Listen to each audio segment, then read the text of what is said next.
When he was elected, President Trump promised to clean up D.C. and clean out the deep state. His newly appointed FBI director is fulfilling that promise. Posting today on X, I can now report that today the FBI, along with our interagency partners, led by AG Pam Bondi, arrested 2 active duty U.S. Army soldiers and 1 former U.S. Army soldier for theft of government property and a bribery scheme.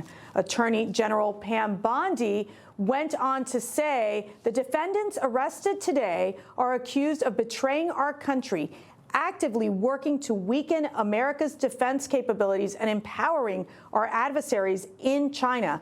They will face swift, severe, and comprehensive justice.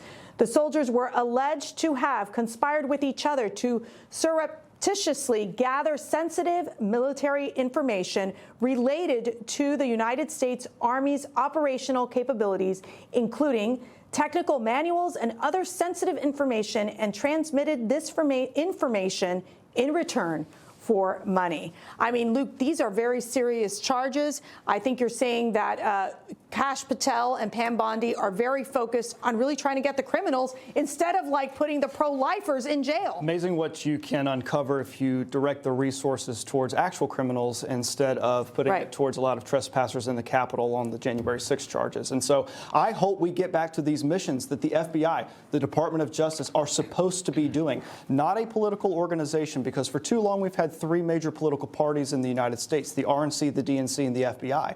And we have to get back to these missions that they were established for, to seek out criminals and prosecute crime. Christian, this is very different than a Merrick Garland Department of Justice that were literally targeting the political opponent, President Donald Trump. Your thoughts on what changes you're seeing here? I mean, we're seeing a lot of changes, Mercedes, some good, some bad. I see this as a great development, not only for trust in law enforcement and the Justice Department, but in terms of rooting out foreign interests trying to undermine our national security apparatus. Some of these bad changes I'm seeing, you know, previewing Epstein's black book, and then it doesn't come out to be exactly what we thought it was going to be. I want to see the law enforcement wing of the United States of America focusing, like Luke said, on catching criminals and making sure that everyday Americans are kept safe. This is a great development. You also saw the FBI director, the former head from the New York office, who resigned or was forced to resign last week. He actually gave himself like a celebratory parade, people clapping for him.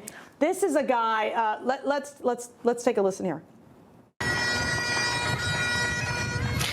An extraordinary scene outside of the New York FBI office in the last hour. Assistant Director in Charge, James Dennehy, who was forced to resign under pressure this week, left the building to cheers from hundreds of his colleagues and the sound of bagpipes. He was forced out after clashing with Donald Trump's Justice Department after the removal of senior FBI leaders and requests for the names of agents who worked on the January 6 cases. He told those gathered that he will be their, quote, best cheerleader on the outside. Wow. I mean, I predict that Dennehy is going to end up being a CNN contributor in like less than 24 hours. What's your prediction, Foldi? Or MSNBC, but honestly, I'm kind of offended that this is not how we get walked out of the office every day. With bagpipes. With bagpipes. That was kind of awesome. I'm kind of jealous. But I think that, you know, look at what Kash Patel and Pam Bondi did with this Chinese espionage. We've seen that there are a lot, unfortunately, of Americans who have been arrested for handing sensitive information over to China from our military, from within higher ed. One of the other previous arrests of a U.S. Service member who was sending information over to China, he was alleged to have taken only $50,000 to, in essence, betray the United States of America. And one of the points, to Christian's point, that we're seeing on a good level with these Trump appointees is what we talked about earlier this week, where you saw Tulsi Gabbard at DNI, John Ratcliffe at the CIA, Pam Bondi at DOJ, and Kash Patel at FBI, along with Trump, work together to extradite that Pakistani animal who was responsible for the Abbey Gate suicide bombing. This is what people, I think, need to and want to see. I don't know why the Biden Department of Justice never extradited that Pakistani savage terrorist. I think we know why, but it's great to see some good results.